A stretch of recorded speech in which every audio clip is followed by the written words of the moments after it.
Cool. Take it away, Karen. Okay, let's get started. First of all, well done, everybody who's here this afternoon, and obviously I'm sure there's going to be a lot of you watching later on. You've done extremely well. I don't know whether at the end Tara will share how many applications have been gone in and who's been successful, how many people were successful. I know of our the applications that I've been working with, we had 14 out of goodness knows how many have I written or put in, so probably about a 1 in 10 statistic, which is probably in line with what we had last year. So now you've done the first part. The second part is nailing the pitch. That's what we're going to do today. For those of you who don't know me, I'm Karen Green. I run a business called Food Mentor and work with food entrepreneurs, helping them achieve profitable sales growth. And the majority of that is helping them get into retailers. And we've had some varied success over the years. It takes a lot longer than I think it should do. That's probably my piece of advice. It will take a long time. So what are we going to do today? This is the most important 10 minutes of your brand's life so far. So I don't want to build up the tension and the excitement, but you know, this is fantastic, and I'm sure some of you will have retailers that you have dreamt of being in, and some of you might go, gorillas, who were they again? But I'm sure having done the pitches, you know who you've got, and we're going to go through that in some more detail. I'm going to take you through the 5 P's of pitching as I see them: planning, preparing, practice, present, and persevere. I have to say the persevere is probably the one I want to emphasize the most, and we will talk about it at the end. But my first pitch I think I did at Bread and Jam was 2018 with Kayswars sausages. It was in fact we did 2. We did 1 to Ocado and 1 to Costco. Ocado came through I think 2 years later, and Costco we launched in April this year. It took us 3 years, but we did persevere and we did keep going. So that's kind of one of my top tips. So the first thing you need to think about is planning this out. It is only 10 minutes, and it is an exact 10 minutes, and it's made even more exact by the fact that it's online. So at the 10-minute moment, it will cut you off. And last year, I must have coached 10, 15 people on putting it all together. And I said, don't forget at the end, make sure you get the buyer's details. And a couple of people who will remain nameless but are very experienced, and one of whom has since got a very lucrative listing in a major retailer, forgot to get the details and because they got so tied up in the presentation and so excited and cut off. So in terms of the layout, kind of minute 1 is an introduction. It's probably only 30 seconds, but you know, think that through. The next 2 to 6 minutes-ish is a brief presentation. I like using slides because that's how I work. I've just been looking at doing it without, but I think slides help. Primarily because people have 3 different styles of learning: auditory, kinesthetic, and visual. And if you're a visual person and they've got to just listen to you and watch you moving around, it's not as interesting as if you've got a presentation. You can put extra facts on it. The kinesthetic piece is a little bit more difficult because they can't hold your samples, but we can show samples on that. Can everybody mute themselves unless they want to speak, because we're getting some feedback in the background? Thank you. And then kind of 7 to 9 minutes is questions, and then 10 is get their details. So I'm going to go through in a bit more detail what to do as part of the actual presentation at the end. So don't worry about that. We're going to get into that in more detail, but I just wanted to give you that mindset that this is a short presentation. And the other thing just to say is, what is your objective for this? Your objective is not to get a listing. Your objective is to get a meeting or a request for samples. Those are probably the two. So you need to think about that, because you don't need to get your entire pitch, your whole life story, your commercials, your presentation, your marketing plans, dabba, dabba, dabba. You need to pique their interest so that they want to have a meeting with you and a next step. So just bear that in mind as we go through this.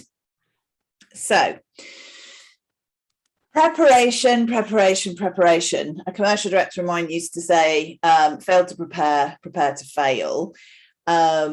You will all have different, and it'd be interesting to know actually at the end, maybe put it in the chat who you're going to be pitching to. But you need to do your research. So I've picked Morrison's just as a theme. I've taken the screenshot of what was on the application. If you don't have those, I have all of the summaries of what they're looking for. I'm sure you have kept them all. And if you've been following me through this process, you'll know that I have a downloadable form which had all the information on it. But this is the first thing to go back to. What are they looking for? Because it's not an exam question, but this is the first piece of information. The second thing is that most of the major retailers, not all of the smaller ones and QComs, have got a supplier website. So I've taken Morrison's because it was easy. And if you go in and you click on this link, and I'm sure we'll share the slides afterwards, it will have a little bit of information on supplying Morrison's, and there's a bit of a chat from David Potts about what they're looking for. And there's a bit of an emphasis around British. Other things, obviously look at the website. If you possibly can, go and visit the stores. And obviously, if it's online, the QComs, then download the app, use it. If you can possibly get actually, if you're in one of their areas, use the app, have an order, have a delivery. It really makes a difference. Ocado, obviously, go online, have a look at it. Really get to understand each of your retailers. There's going to be some amazing working with over the next 2 days at the Bread and Jam Fest itself. So I've got them all in my diary ready to go to. Planet Organic, Harrods, Sainsbury's. I don't know. We'll go through the list at the end, but there are some. That's kind of required reading. You must go and watch that. Okay. And then have a look at your category, go and do an audit of what's there, list out all of your competitors, the prices, what you think the USPs are, the packaging, maybe take a photo of what your product would look like on shelf, take your product in. I mean, you couldn't Photoshop it if you're panicking and you're going like I am, not necessarily living in South France, but going, oh my goodness, I can't get there. Don't worry, improvise, but this is the best scenario. So gather up as much information as you can so that when you make the pitch, it's as tailored as possible. So, for some of you, I've got clients, I think certainly one with 3 different pitches. Please do not use the same presentation for all 3 pitches. They should be different because they will be different positioning and thought processes. Okay, any questions about getting ready? No, good, nice and quiet. Okay, so I've been very lucky. Jason gave me this presentation. Jason suggested I had a chat with Christopher Kong, who wrote this presentation for Asda, and he gave us permission to use it as an example of what was a very successful pitch at the plant-based conference earlier this year. So we're going to be using that as we go through, just as some examples of how you can lay it out. Now, I'm not saying this is perfect, and it also, I think, was a slightly longer pitch, but and I've taken some slides out as well, just to make it a little bit more succinct. But the very first thing we have on the screen is his front page. And with 4 to 5 minutes to go, you might not want a front page, but I just wanted to show you this because I think it's quite powerful in terms of it's got who he's presenting to here. So he's made it quite clear who the customer is. There's his brand logo. Not sure that the brand logo should be bigger than Asda, but anyway, not to worry. And then the title I thought was really summing up his mission in one short sentence. New, innovative is a tempeh, by the way, if you haven't gathered already. New, innovative, all-natural, meat-free brand taking tempeh into the mainstream. And for me, that's a real standout heading, which is saying the purpose. So instead of just saying, you know, today we're going to present whatever, meat-free chicken, he's really got into what the purpose is about. So he's set the tone for the whole piece. And really what you need to be structuring is, it's a basic traditional formula.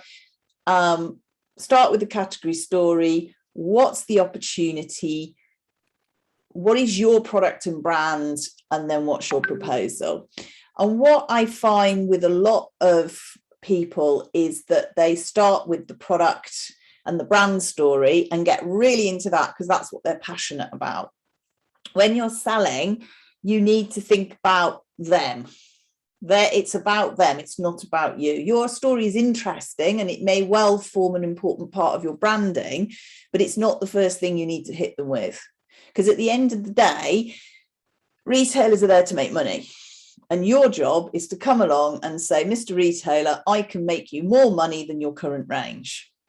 And that's really the purpose of what you need to be getting to. And obviously piquing their interest so they want to meet you again.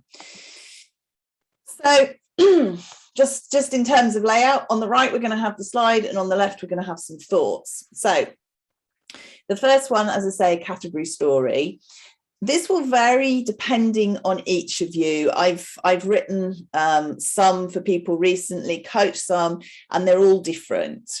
But basically think about the overall category. Don't get bogged down in it. Most of the retailers, especially the bigger ones, honestly will know a lot more about the category than you do. They will probably have a brand leader who's presented them Kantar data, Nielsen data, the whole 9 yards. What you're doing is you're creating the background. So good sources of data. I know a lot of you use Mintel. That's available in the British Library. If you've never been and you're London based, go along and have a look if you get time. It's just next to St Pancras Station. It's free, but you do need to register. So go online and have a look first. The Grocer is fantastic. They have focus on reports and there's usually some really good information in there. And then just good plain old Google for themes and ideas. So what you're trying to do is define the marketplace that you play in, and you're building up a story which culminates in you should list us, okay? Or we are the thing that's going to create added value. So if you look at, you need to think about, well, what's my marketplace? So as I say, this brand is tempeh.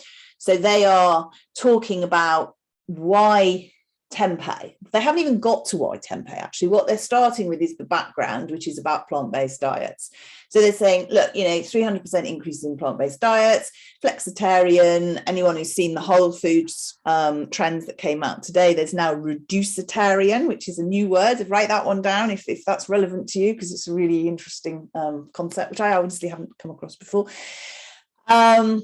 And then some category data, they've obviously got some facts that have maybe come from, I don't know, I took off the stars, but it's obviously come from Kantar, it might have come from the Grocer or what have you. So what you're trying to show is it a decent sized marketplace? Is it in growth? It doesn't matter if it's in decline. Two of the most successful turnarounds have obviously been Fever Tree with in the tonics market. Peanut butter, so the likes of Pip and Nut came into a stagnant market. So it doesn't matter if it's in growth or in decline. Both are opportunities, but you just need to think about what they are. So that's about the market. And then what's the customer trends that you can overlay on top of that, so that you've got probably no more than one slide. And as I say, remember, the buyer will know it better than you do, probably, unless you're bringing a very new category. So, for example, keto, I think is quite new potentially to some buyers. So you might need to get into a little bit more detail. But again, don't get bogged down in this, because remember, 4 to 5 minutes, and we need to talk about you and what you can do for them. So, one slide, maybe 2. So this is the second slide. So what's the opportunity? I like a gap analysis. I tend who's laughing at me? So this is one that Better Nature used. The key is getting the axes right. So basically what you're trying to demonstrate is there is a reason for them to take your brand. Okay. And apart from the fact that the category is in growth and, it's all on trend, when you look at their range, what's the gap? And ideally the gap should sit in the top right hand corner, and you need to define your axes so that happens. So I've just been looking at one with a client this afternoon, and they've got low sugar, low sugars at the bottom and high sugars at the top, because that's kind of mentally how it feels, but actually low sugar is obviously beneficial. So we've just flipped the axes. Should I send you a flash? Can I just ask everyone to mute, please? Thank you. And then, so the axes is the first thing. The second thing is use, ideally, the competitors in the retailer you are presenting to. And I'm saying ideally, I'm trying to think of an example of where that might not be. I wouldn't get too bogged down in it, but unless there are no competitors. So say you're bringing a new category, you might need to broaden it out slightly. So you can see what the Better Nature guys have done here. We're talking about tempeh, which I'm assuming is great tasting and a natural product, which of course it is. So all the other plant-based products either come into the highly processed, so Meatless Farm, Linda McCartney, etc., or they are bland tasting and natural. And that's not my opinion, that's the opinion of Better Nature. But what it means is up in the top right-hand corner, gap in the market, there's their brand logo, shape, and there's tofu down there. And that's really clever, because sometimes you will end up with a competitor who's sitting in that top right-hand corner, and to represent it that way, it works really well. Sorry, just a question on that. Previously, I've sort of been instructed to not criticize another brand that potentially that buyer is very fond of. Yeah. Here, I would say that Gosh looks pretty bad. And that's quite a criticism, which is obviously a personal opinion. What are your feelings on that?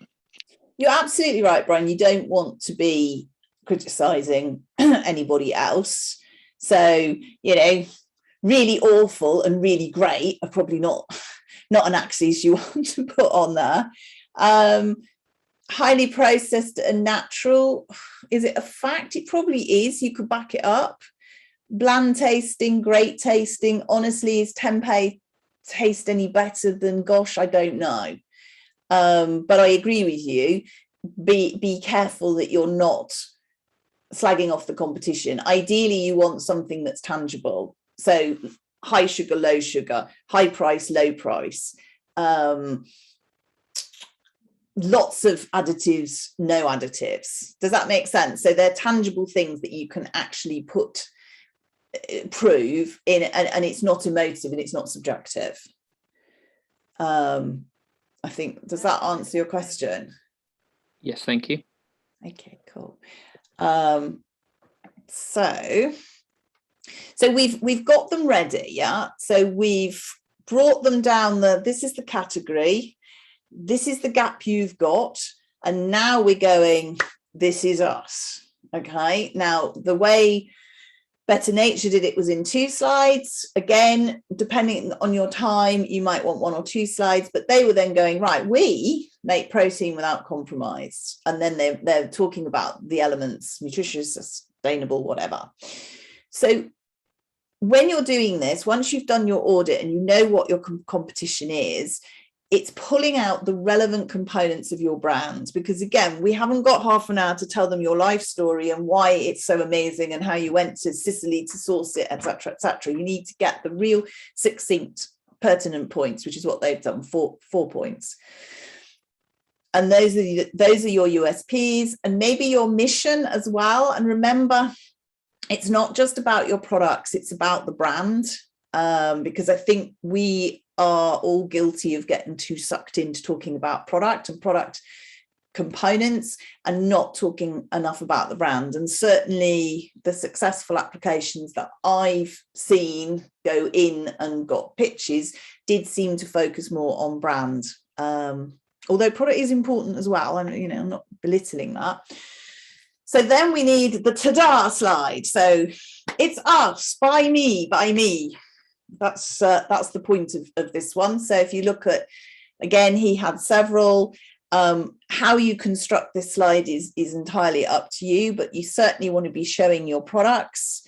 You want to be reinforcing the USPs. So, you're getting across 2 or 3 key messages that says decent sized market, big opportunity, pertinent to you, fill in your gap, here it is. And it's tempeh, there's the retail prices. Whether you put retail prices on is your choice. Obviously retailers choose the retail price, not you, but you can say it's a recommended. Key points along the bottom again of the USPs. And then there's potentially what I call a come to us because we have gravitas slide. And I did one for another client and she literally was only in 3 stores, and we wanted to get across to, it was a Sainsbury's pitch actually for future brands, and we wanted them to think of her as more substantial, and we constructed it by saying, we're in CLF, we're in I can't remember what we were in, and we're on Amazon and we're about to be on this, and it worked. And this is some top facts, and again you can have a look at this at your leisure. We'll send you the deck, but what they're doing here is saying, look, Asda, which is because Asda obviously big business, this is where we are already. We've got 200 locations, we're already in some wholesalers, we've got Bid Food with a third, top 3 seller on Amazon, we've got a great loyalty, good order values. This is who we are. And I think that's very compelling. And if you're a startup and I know we've got a couple of people on here who haven't even got listings yet because they're still at kind of pre-concept stage. That doesn't necessarily matter. But if you can put something in, maybe about coverage, maybe if you've won awards, something that will just reinforce your USPs. And that's a mistake. It shouldn't say include retail prices on this one because it's not relevant. And then it's kind of, what's the proposal? What are you going to do for them? And again, this was 2 slides. I wouldn't get too into detail on this. It really depends on the retailer, because some of them are quite new. So for example, I know I did write a piece about the QComs guys, but I don't actually know what all of their promotional strategies are like. But what you want to be thinking about is what you're going to do in the store or on the site, and then what you're going to do externally. So what can you offer them in terms of a launch program? Are you offering exclusivity? It's a question that came up a lot when I was working with people on nailing the pitches, the applications. And, in most cases, we said yes, because there's always a way of doing exclusivity, whether it's one SKU, whether it's time, I don't know, there's lots of different ways of looking at it. You might want to put in a promotional plan. So this is an example of just planning out the year, what sorts of things you might do. If again, this is a vegan product, so veganuary is really important, maybe highlighting some of the times that you're actually really going to do something interesting. maybe a press campaign? What press campaigns have you got coming up? What social media support have you got? Could you give exclusivity to your coverage for a year? Are you going to do sampling, which might be relevant? It's coming back kind of into fashion now. We've just done some with Costco. I don't know whether Planet Organic and the Whole Foods guys are doing it. I certainly didn't see any when I was walking around, but they might do. Ocado have their own kind of bits and bobs in terms of banners and paying for reviews and couponing. And then if it's relevant, the value of the spend. So, you know, what you're going to invest. And this is a pretty impressive number. And I did talk to Chris about this and I said, whoa, have you got 180,000 in your back pocket? And he's like, no. But, you know, if we got so many stores, then we've worked out it would be worth this. And therefore we would be able to give them whatever, 10% of marketing, 10% of sales as a marketing budget. Hi, Karen. Quick question. I had my hand up. Yeah, sorry, I can only see about 3 of you, so forgive me. Okay, no worries at all. Karen, just on that previous slide. Yeah. The cost implication of all of that. So how do we get an idea of what the cost for running for example, the intro promo at 50p off? There's a cost for that. So how do we budget that towards getting towards that 180k marketing budget? So I think that there's when you're working out a trade promotional plan, there's 2 pieces of it. The first side is the promotional price cutting effectively, and that you need to work out on a margin basis. So you need to look at, and again, I have a spreadsheet that I use with my clients where it just works out normal margin and then a maintained promotional margin, and you can have a look and see, does that still make you money? Because you do need to maintain margin. That's what they're going to be expecting in most cases.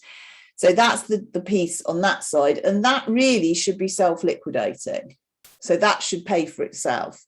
And then on the other side, it is a bit of a back of fag packet, and this is why in some ways you could put the bones of what you're going to do, but I wouldn't get into as much detail as he's done here, because, you know, that's part of your negotiation. Because if you go and talk, who's on the gig, Morrison's, for example, and say Morrison's come back and go, well, actually, we're going to give you 300 stores. You would be sitting there going, right, 300 stores, this is the rate of sale, this is the value that we're going to sell in the year. We can therefore offer you 10%, and that's where you get to how you get to your 180,000. If you've got someone like Ocado, and you know, anyone who's on here who's done Ocado can shout up if they haven't spent this much, but to get into people's baskets, I think you probably need to invest about 5k. So I usually put onto an Ocado presentation 5k because it's a reasonable, credible amount. And then what will happen is as you increase your sales, you're going to put more in. But a general rule of thumb is about 10% of sales. Does that help? Yes, yeah, it does. It does, yeah, thank you. But I think, as I say, the objective of this pitch is to get another meeting. So you kind of want a tickle. You want them to see that you understand their business, see that you're serious, see that you understand the numbers and how much is there, but not to get into the detail, which is why I tend not to put commercials on unless they ask for them. And I think the only person who asked for commercials was Ocado in this gig. Sorry, Karen. Yeah. Oh, sorry, just one more. Just out of curiosity, how long was this pitch in terms of time length?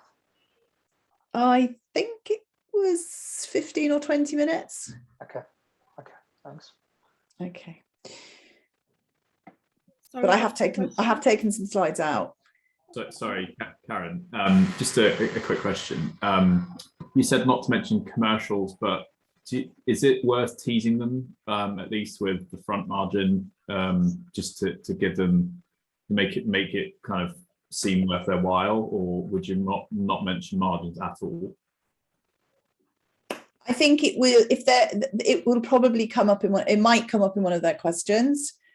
The challenge with margins, and I always use the example, is when I was selling Yumi Sushi into, I think it was Spa, and we did a deal and I agreed a cost price, and then they said, now you need to send it to 11 depots. And when we costed it out, it just didn't make money at the price I'd agreed. So you do need to be a little bit careful. And I've been through the same process with Booker recently with Budgeons and Londis. You need to think about your commercials and your cost price as part of the overall package, because although I said your promotional pricing needs to be part of your kind of overall margin negotiation, you also need to build in that trade piece. So if you're saying, well, I'm going to spend 10% of my sales, that's another 10% off your margin. Yeah, the media spend, yeah. Yeah, so for me, the less you can get involved, the better, so long as you look credible and it's interesting. At the moment, you're trying to sell the concept, not the details of it. And then this is Chris's end slide. It's useful to have those details up there in terms of your social media. It's reinforcing the branding. It's got a photo so that they remember who you are, and an email address. Obviously, you leave that up, and then you try and get their. You need to get their email address is the priority. But and just to say thanks to Chris, who's been really helpful with giving me this and also talking me through it. Oh my goodness! So you've prepared now. You haven't done anything yet, but you've at least got ready. So next piece is practice. As I'm not going to keep saying it, but you have got only 10 minutes, and practice does make perfect, and it's worth, if you can, presenting it to a friend, present it to a mirror. The more times you can go through it without becoming wooden. So I wouldn't have a script, and just have something you can talk to, I think works really well. And then start to think about what are the difficult questions they might ask you, and what are your answers, because the objections, people say that objections are a sign that someone's interested and wants to buy, or a buying signal. So you need to think about, so if it is a question of, well, what margin can you offer us, or Selfridges usually ask what the cost price is, and you've got it, you can say, well, the cost price will be £3.50, but it will depend on, which wholesaler you want us to use, whether you want to do sampling, etc., etc. And don't be afraid to say, I'll come back to you on that, because, I've been in meetings, I've been doing this a long time, and I still get questions where I go, oh, no idea, never even thought you'd ask me that. And that's a good excuse to get their email address as well.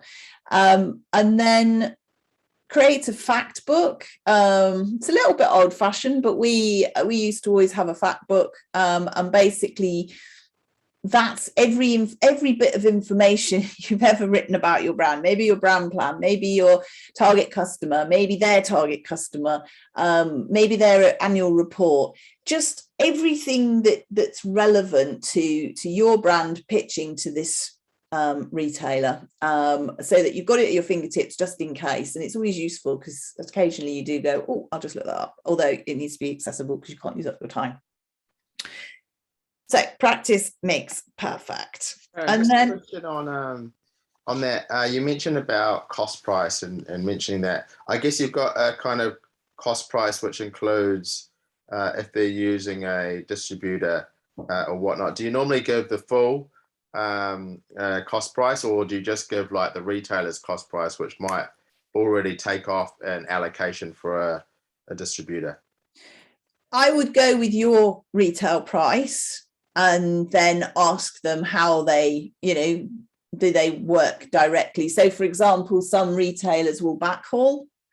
So it's not necessarily a wholesaler, it might be their distribution. So we work with a backhaul system for Ocado, where Ocado actually do the deliveries for us for one of my brands.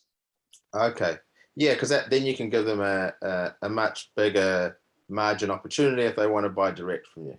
Potentially, and this is the reason that I honestly say to people, don't put up commercials on a presentation, because it's such a variable number. You think it's a defined number, but it's not. And so does it not matter that it might be different for 10 different retailers that you have? You might have different cost prices for all of them. No, not until like Getir buys Deja, and then they suddenly realize you got two different cost prices. And I have been through that. Where if one retailer acquires another one, then you go through an interesting negotiation, which never comes out in your favor. Yeah, I can imagine. Okay. But I mean, like you're saying, because there are lots of variables in it, though, that could very well become the case that you've got different cost price with different. Yeah, no, absolutely. I think the key thing to remember, and I remember having a conversation with somebody who was working with Holland & Barrett and saying, well, we don't make any money, but we'll put our cost prices up when we deal with the next retailer. And I said, you can't do that, because it gives that retailer who's got the lowest price the opportunity to bring their retails down, because you can't set the retails, they set the retails. And if you give them a cost price which is just ludicrously low, and then the next one is too high, it doesn't really work. Okay. It's pricing is definitely an interesting challenge. Cool. Okay, thank you. Okay, thanks. Okay, so be prepared. This might be a little bit Boy Scout overkill here, but things that I would take with me. Ideally, another human to manage the time in the background. If there is literally just you, then so be it. I would definitely have a stopwatch, which maybe vibrates at the 7-minute mark and the 9-minute mark, or as I say, another human in the room to do the same thing, because you'll get so into your presentation, you'll be so excited, the nerves will have gone, and you'll just be talking, and you'll run out of time. And you don't want to run out of time. You want to make the very best use of those 10 minutes so it looks impressive. Back stuff up. I was at a presentation the other day. Their Wi-Fi went down, actually. So if you've got a phone and a landline Wi-Fi, just in case, extra source of power. Talking of which, I should plug mine in because it's not actually plugged in. It's probably just going to die on me. Maybe even another laptop. Depends how reliable everything is that you've got. Print out of the presentation, save it on a cloud rather than just on your laptop as well, just in case. And then your branding. So I did some presentations last year, and they was quite surprised that I had the products. They were like, oh my gosh, no, we haven't seen any products. Have your products, because you can't give them to them because obviously it's virtual, so you can show the products. Have a branded background or your products in the background. I don't particularly like Zoom backgrounds, and I'm not even sure we can use those, but something that reinforces it. Wear a branded t-shirt, branded hat, branded banner, I don't know, something that says this is who we are, and then a pen and paper to make notes. I was trained as a buyer, and I make copious notes all the time, and it's really critical. Yeah, so have someone take the notes if you possibly can. Keep an eye on the time, get their contact details, and make sure that you agree next steps. Relatively straightforward, actually, on the day. And then, as I say, the last P is persevere. You've obviously, if you've timed it right, you've agreed the next steps. Actually do them. I spoke to somebody the other day, and they went, yeah, the buyer wanted me to do this, but I haven't got around to it. It made me quite cross, actually. I was just like, do it. This is such an amazing opportunity, you know, as I say, the most important 10 minutes of your life. So send the samples, send the follow-up information, arrange a meeting, do what you've agreed to do.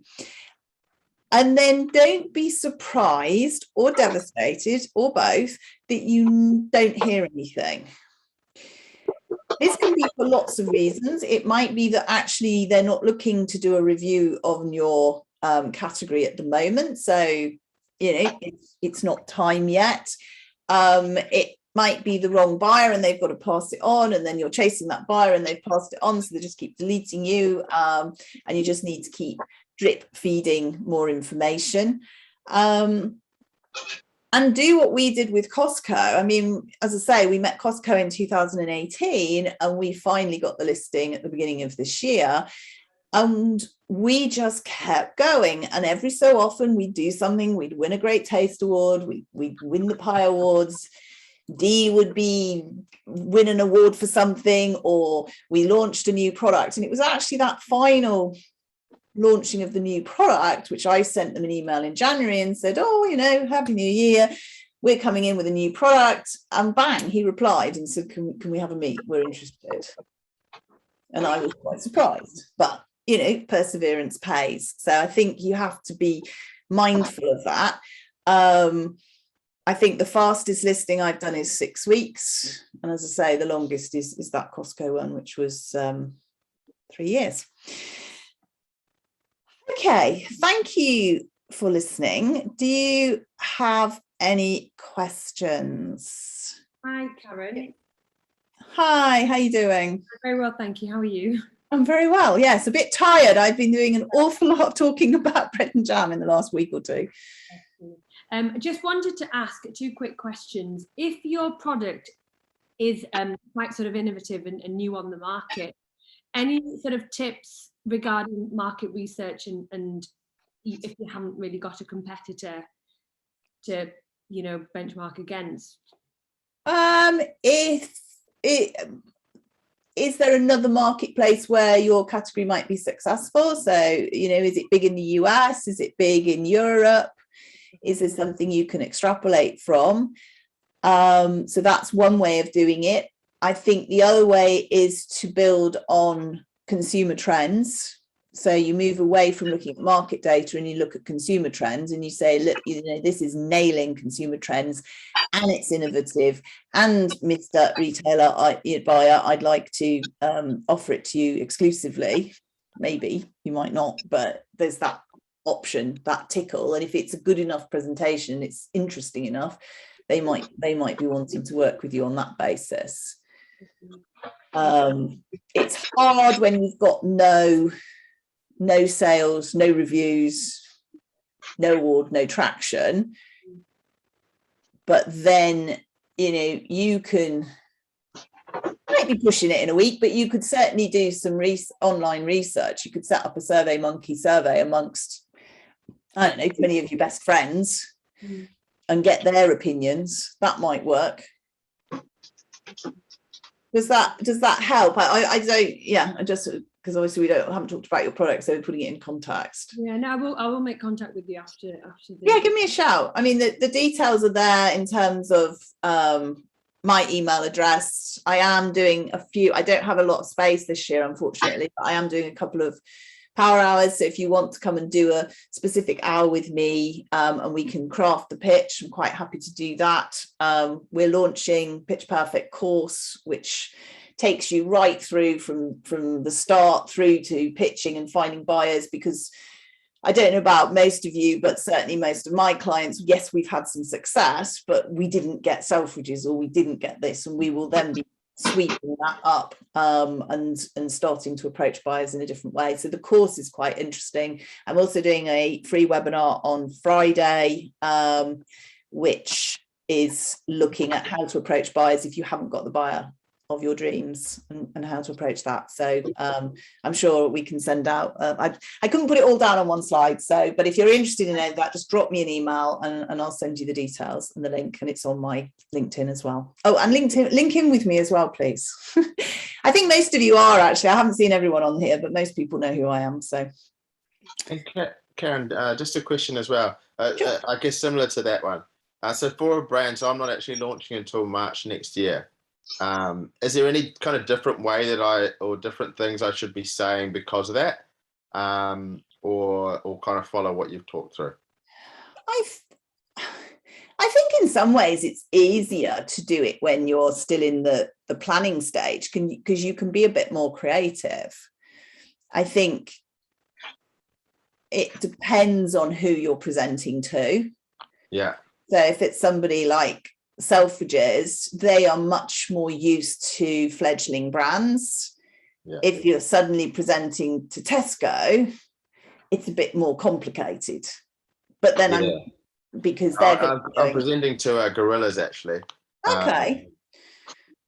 So they're a little bit of an unknown quantity, but they're certainly looking for smaller brands.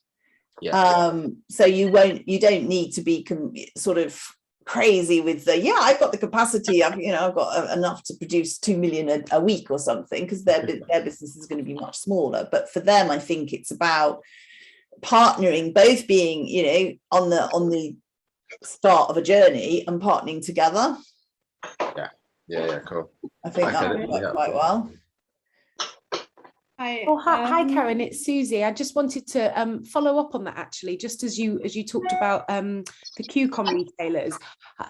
But based on the fact that they are at the start of a journey, as you say, kind of new wave of retailers, do you think we need a different approach for them? Even insofar as, do we need to be presenting the big category opportunity and like we would for the likes of a Tesco and a Morrison's, or is this much more about, hey, we've got a great product that resonates with customers and your customers are going to want it when they want their last minute short purchase? I think what you've got to remember is that the majority of the QCOMs have taken buyers from elsewhere. Right. So Getir, for example, is their head of buying is a guy called Neil Franklin, who's come from Tesco. Right. And I can't remember who's taken the 2 buyers from Whole Foods, but the 2 main buyers from Whole Foods who we used to talk to are now at, and Jason might know the answer to this, I can't remember which one it is, I've got muddled up, but so you're talking to buyers who are experienced, very trained, okay. So yes, you can say, we want to get to work together, but these guys, there's multi millions invested in them. So although they look like a little startup who's just around the corner, if you go onto LinkedIn and you just have a look at the article I wrote, it's about 2 weeks ago. Lovely. It's got a little bit of detail about the top 5 or 6 of them. And GoPuff, who've just bought Deja, and I think they've just renamed, is like billions. Millions of pounds. It's quite, it's probably bigger than Tesco. God forbid. Okay. No, thank you. And I just had another quick question. Do you think it's appropriate that a colleague joins for the presentation, or is it better to just be individually at the pitch presenting? I know you mentioned have somebody take notes. Are they kind of doing it on the sly in the background, not known to the audience, or do people rock up? What do you think? It's entirely up to you. If you want 2 people on there, I don't think it's a problem. Make sure you can see them. I did a presentation the other night as an investor pitch, and we could only see one of the 2 of them. At the end of it, I was like, oh God, we can't see both of you. And yes, absolutely, but don't waste too much time introducing. But you could say, I've brought Karen along today, and she's a commercial person, and she's going to be taking notes and keeping me on time. So you can say that very quickly. You don't necessarily in a pitch like this want the 2 of you presenting unless there's some reason for it. I think one person, one pitch, because it's so brief. Thank you. Hi, Karen. Hi, how you doing? Thanks for the presentation. I just have 2 quick questions. So similar to Sophia's before, so we're also kind of a very new startup and new in the category. And so what's the kind of proposed kind of CTA that you would put on the last slide or something if you were to say that the samples, for example, can only arrive in 4 weeks' time, so they're not readily available, but we're kind of kicking off production just like any week now. So what would you say is a kind of nice, last kind of CTA for the buyer that keeps them kind of hooked in the game? I think honesty is the best policy. If you're a fledgling brand and you are, there's a couple of people on here who who wouldn't be able to manufacture until they get a pretty major listing because of the MOQs. Yeah. So therefore you say, you know, we've got samples coming in 4 weeks' time. I'd really like to send you some samples and have a follow-up meeting once you've had those. So can we diarise meeting? Or the other thing you could do, which is really useful, in fact, I would say for all of you, is ask them when their next range review is. Now, for some of them, like Selfridges, Adrian Boswell will say there isn't one. I'm going to launch it. You know, you give it to me, I'll launch it.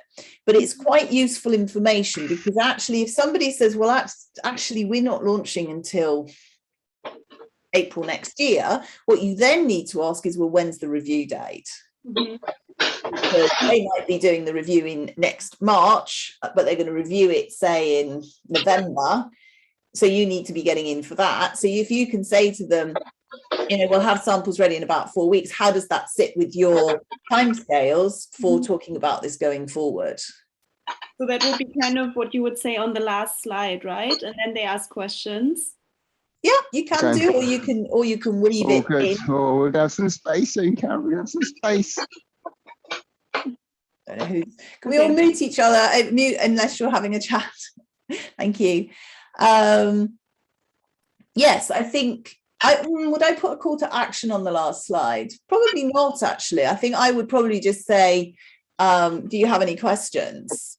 Okay, but like as a kind of verbal, so to say, you know, last word, like follow up, and then what would you kind of expect to have as questions in there if they're really interested, or they're kind of? They're going to be the challenge that the buyer has with any new product that's got no traction is the risk. So buying from you is a risk. And they're obviously not going to buy from you until they've got, you know, proof of concept and all the rest of it. But I think what you're, and all of this is relevant to all of you, what you're trying to do is, yes, get a call to action, but you're also starting to reduce their risk, their resistance to buy. Because if they buy from you, they're going to have to take something else off the shelf in 95% of cases. Even Ocado now, who've got a big range, haven't got enough space. Would you say that, for example, because I mean, for investor pitches, you usually also put your kind of degree and university background and, for example, former work experience. Do you think that kind of decreases their risk a little bit, so they know that you have expertise in that field? Not really. I don't think they care. Okay. We did put it in the pitch that I mentioned that where she was a very small business and we won we're listing on Sainsbury's Future Brands. We did have a team one for that. And it could be relevant if you want to demonstrate that you've got gravitas. So say there's you and maybe a marketeer and you know, some support, maybe an ambassador, or you've got funding. That might be helpful especially if you're trying to break into a category that's quite new. Or create a category. Yeah, because you also mentioned before that you can put in, like, if you won like certain accelerators, for example, or been finalists, so you would put that on the last slide. Yeah, you could do, so long as it doesn't become too much about you. Because at the end of the day, what it's about is about them. What are you going to do for them? And that's where I get uncomfortable when I see team slides. Okay. But I'm quite happy to have a chat with you separately if you want to dig into it, because yours is a little bit more, I was going to say more interesting, but it's a bit different to the straightforward pitches that we've done here, where most people who are on here will have some traction already. Yeah, that's why I'm a bit concerned on how to. Well, you've got interest. Who are you presenting to? Holland and Barrett. Okay, that's a good one. They're pretty open to newness. I've just heard that they have very specific margin. They do have very specific margins, bless them. Yes. Okay. Can I just add on that point? I share those concerns. I'm pitching to Ocado, and in my naivety on the pitch application, they'd actually written about commercials, and I just completely didn't know what that meant. I think I took it quite literally. for commercials.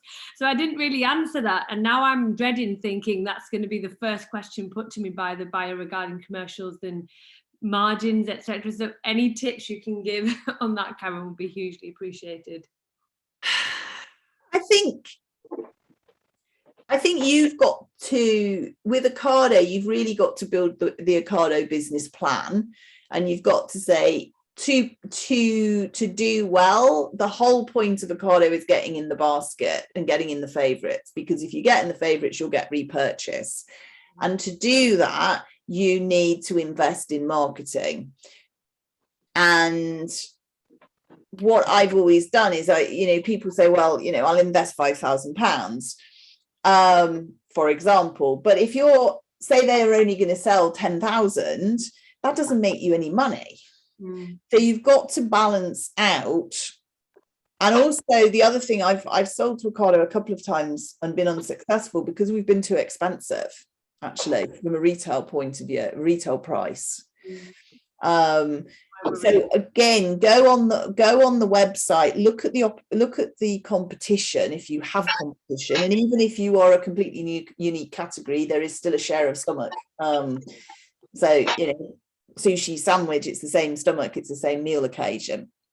And think about, well, what would be the retail price that you're going in at, and therefore, are they looking for about 40% margin, which is generally what they're looking for. Some categories are slightly different, but it's the same. And then say, it's part of a package. This is my standard spiel. Ideally, we're looking to give you 40% margin, but we also really want to invest in the brand. Or you can do what negotiation trainers do and what we talk about on my course. And the trained negotiator avoids being first, which you've done. You've avoided it. You have not given them the commercials. Yeah. So what you could do is you could turn it on its head and say, what do you expect? Or what would you be looking for? Actually, not what you expect. What would you be looking for? And see if the buyer answers. And let me know for future reference. Yeah, I will. Karen, just on that point of cost, I was just looking on to check cost. I mean, my product is like twice as expensive as any of the bottled waters that they currently stock there. Right. And just, I guess, the way to go in to that, obviously, I've got a margin that I can offer them. I'm sure I can offer them 40%, but yeah, my RRP is actually over double more than anything they're currently stocking. Who are you presenting to? Gorillas. Oh yeah, sorry.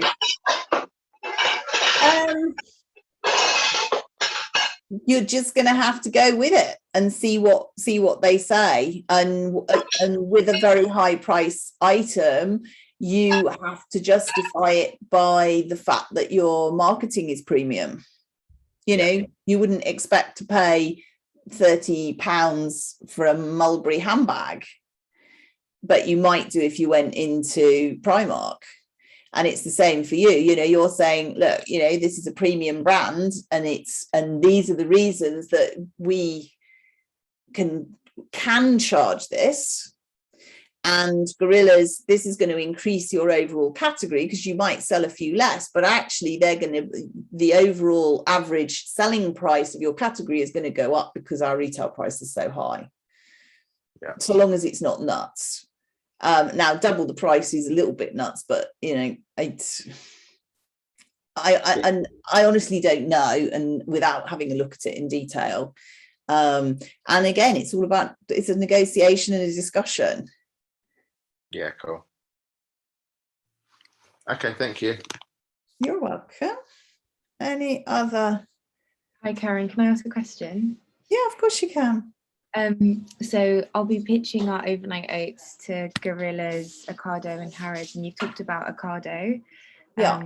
Great, but it's quite new for me, and I'm not kind of entirely sure how much margin they'll want to take. And I wondered if there's a way to ask them, and you did say that we could say what are you expecting or what are you looking for, but would you recommend asking them kind of that upfront in the pitch, or just trying to find that out beforehand? forewarned is forearmed, and if you can network with people, on things like Food Hub, people are really great. They might give you an idea of what they're looking for.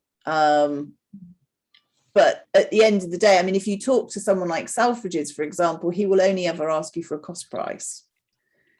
And you'll say, because I've asked Adrian Boswell before, what margins are you looking for? He says, I don't want to talk about margins. I want to talk about cost price. What's your best cost price? That's what he always looks for.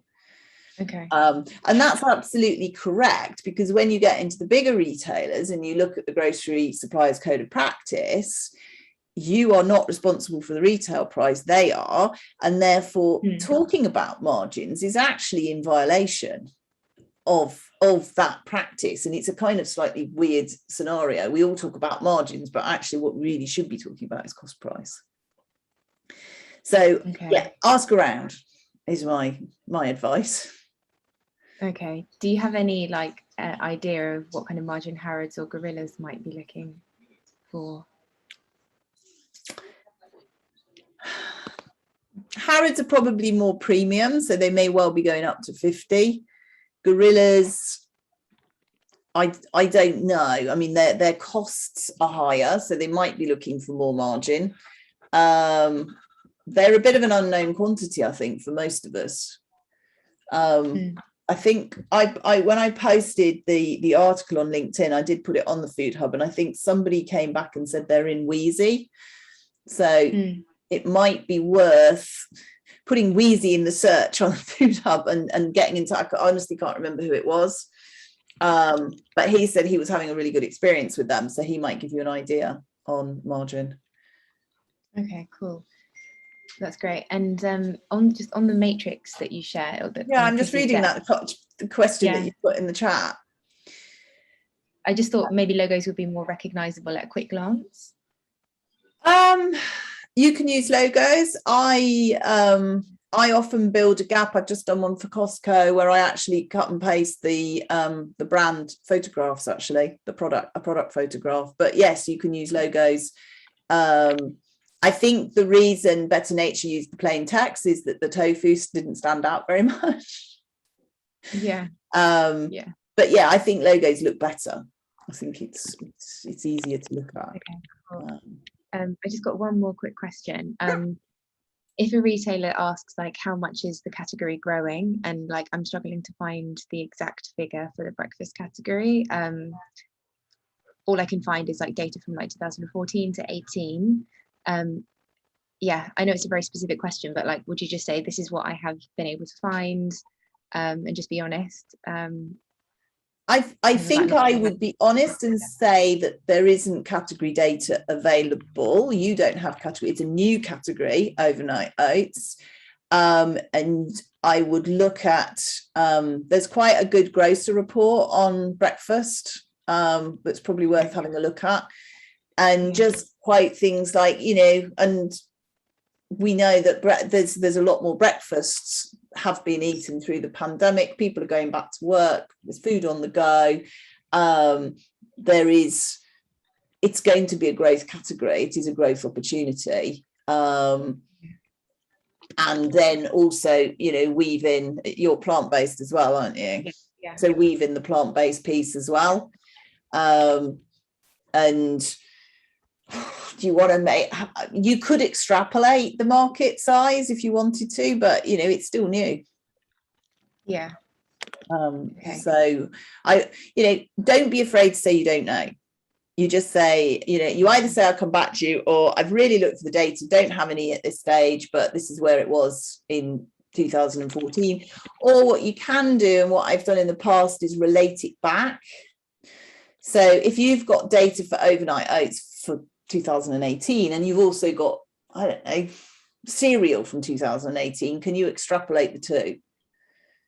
So if overnight oats was 10 million and Crunchy Nut cornflakes was 100 million, then you're 1 to 10, and now Crunchy Nuts are doubled again. Could you double again? Does that make sense?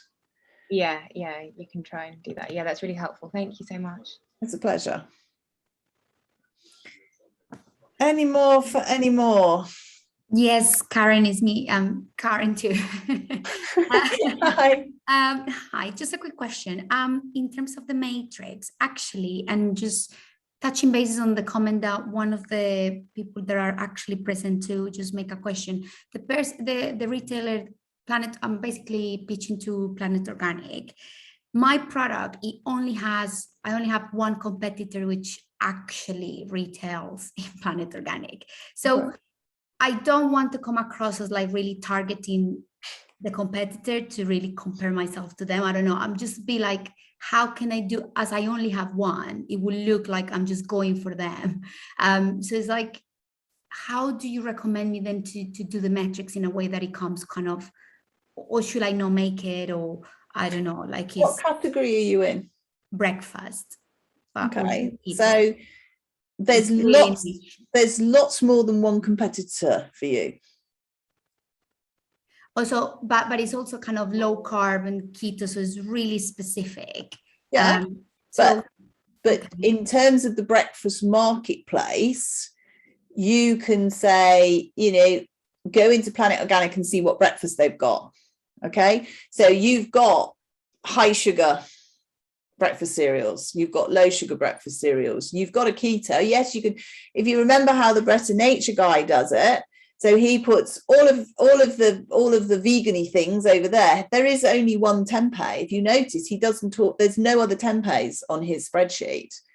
Other tempehs are available, incidentally, but he's not put them on because they're not listed in that retailer, and he doesn't really want to point out, look, there's another one over there that you could have instead of me. But what he's done is he's broadened out the category.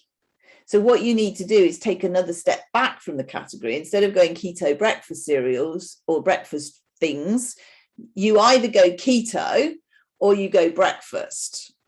And you say, look, Planet Organic, you've got these things. What you really need is another keto one. Got it. Or honestly, you don't have to have a gap analysis. You don't have to have a matrix. Okay. You know, it is, you will not be shot or drummed off, or Jason won't cut you off if you don't put on the gap analysis slide on slide 4. Yeah. It's just a pictorial way of representing. Another great one to do, which we did with Rebelicious, was a matrix which was tick boxes, and we put a list of all the different, so Rebelicious is a CBD drink, and we put all, and we're pitching Sainsbury's, so we put all the other CBD drinks that are listed in Sainsbury's, because she actually said to me, she said, why on earth are they going to take me? And I said, right, well, let's have a think let's answer that question. So we listed out all the other drinks, and we, you know, they've got Trip, and I can't remember all the other ones, but, you know, some big brands in there. Yeah. But actually, when we went through it, the natural flavors, the types of flavoring, I can't remember, but there was about 6 or 7 different criteria, and you pick the criteria to fit. Perfect. You know, if you've got no social media followers, don't put social media as one of your gigs. If you've got 18,000, happy days, put that one at the top. Got it. Okay. No, perfect. Be creative. Yeah, no, sounds good. Thank you so much. It's a pleasure. Okay, I can only see 6 of you, so if anyone's got hands up, please shout. No, everybody done?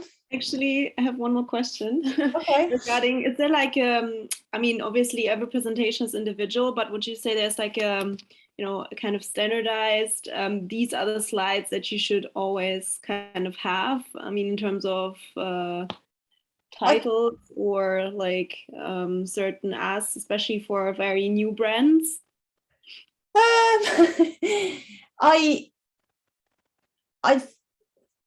I think generally what I've tried to do in this presentation is give you the basic skeleton slides. Mm-hmm. I think the emphasis obviously will change. So, for example, for you, the traction slide, i.e. we're in 2,000 stores or 2,000 distribution points, is not relevant to you. Mm-hmm. So your traction would probably be a couple more about the category, the trends, what your product's doing and your future plans. Mm-hmm. So you would include kind of a vision slide, or where you see Yeah, the brand yeah, like absolutely. 2 or 3 years? You need to take them on the journey. Okay. Yeah.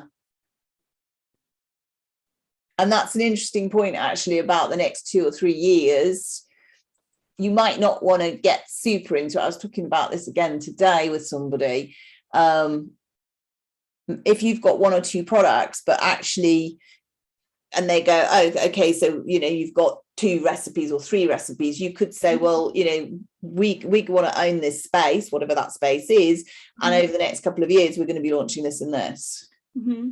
So they can see your vision and they can see how you might be going to grow that overall category. Okay. Thank you. Yes. I think you need to do a power hour with me. I'm not overselling because I haven't got much time. No, thank you. It might help you.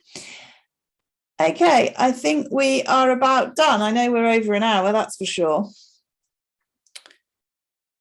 So I shall come out. Have the bread and jam gone? People gone home? No, I'm here. Hi, Tara. I was looking for you, actually. I was like, where's Tara? Well, we'll send round details about your course and your email address to everyone. No problem. I think we have details. Actually, no, yeah, everyone here has details of that.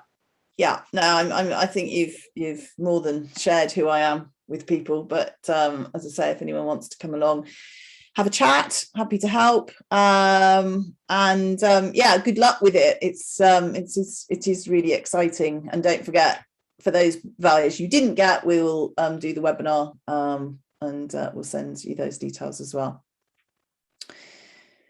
And good luck.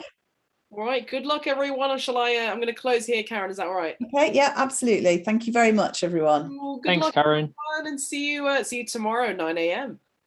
Yes, absolutely. Bye. Thank you, Karen. Thank Thanks, you, Karen. Bye. Karen. Yes.